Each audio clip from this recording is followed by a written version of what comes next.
काफ़ी ॾींहंनि खां पोइ साईं मुराद अली शाह साहब खे यादगीरो अची वियो त सखर बेरा जो को दरवाज़ो गुम थी वियो आहे। दरवाज़ो नंबर 47 गुम थी वियो आहे। वज़ीर आला सिंध खे हींअर यादि आयो। अॼु ॾाढो उॿके पियो, खिले पियो। जॾहिं दरवाज़ो हथु अची वियो अलाए उहो कबाड़ मां दरवाज़ो वठी करे ॿीहर लॻाए अथऊं या चाइना मां ॿीहर घुराए अथऊं। कूड़ा त ॾाढा आहिनि न, ठग एॾा कूड़ा, धोखेबाज़ ऐं शर्मसार बि न थींदा आहिनि, लॼ बि कंहिं क़िस्म जी कोन थींदी अथनि।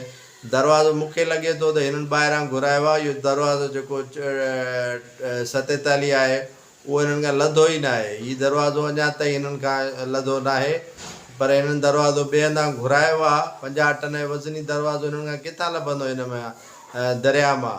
सो हिननि ॿिए हंधा दरवाज़ो घुरायो आहे। मुराद अली शाह वरी शर्जील इनाम में मुड़ चिता जी अखियूं पटे पोइ ॾिसे हुनखे हेठि दरिया खे ऐं सखर बिराज खे ॼण पहिरियों दफ़ो मोतबर आयो आहे ऐं अखियूं पटे वेठो पोइ ॾिसे हुन ॾे। ऐं वज़ीर आला मुराद अली शाह पहुतो आहे ऐं लॻे थो संदसि बाबो आसिफ अली ज़रदारी बि शाम मथां मुआइने ते अचे, खणी अचनिसि डोलीअ ते मथां मुआइनो करे बि सही, पर लॻे ई कोन थो त उहो मुआइनो करणु ईंदो, छो त हुनखे बजट वारा पैसा खपनि। जेको 7 करोड़ ऐं को 20 लख मुंहिंजे ख़्याल में डॉलर जेको बैराजनि जे मुरमत लाइ ईंदो आहे, उन्हनि में शायदि साहब जो अखियूं आहिनि।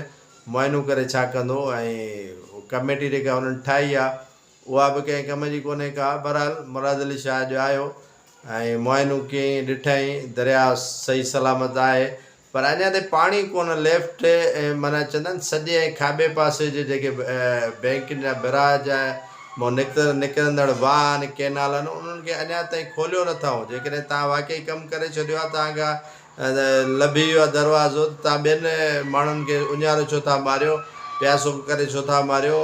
बदीन में पाणी कोन्हे को, ठटे में पाणी कोन्हे को। ठटे जा माण्हू एतिजाज कनि था, सिजावल जा माण्हू एतिजाज कनि था।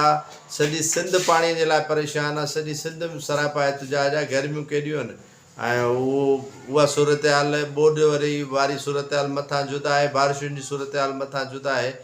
त आयो आहे सदर आसिफ अली ज़रदारी बि, सखर बिराज बि यकीननि घुमंदो, सरदारनि खे बि हिमत ॾींदो त वॾो वारनि ऐं लोफरनि जी पुश्त पनाई छॾियो ऐं हिते छावणियूं ठाराइण जी कोशिशि कयो। सो सदर आसिफ अली ज़रदारी पंहिंजे कम सां आहे, मुराद अली शाह पंहिंजे कम सां आहे। बाक़ी अवाम आहे उहा वेठी ईअं मातम कंदी, उहा ई पिटको कंदी, उहो ई कुटको हूंदो आवाम जे लाइ। हिननि जे लाइ मौज जी मस्तियूं आहिनि।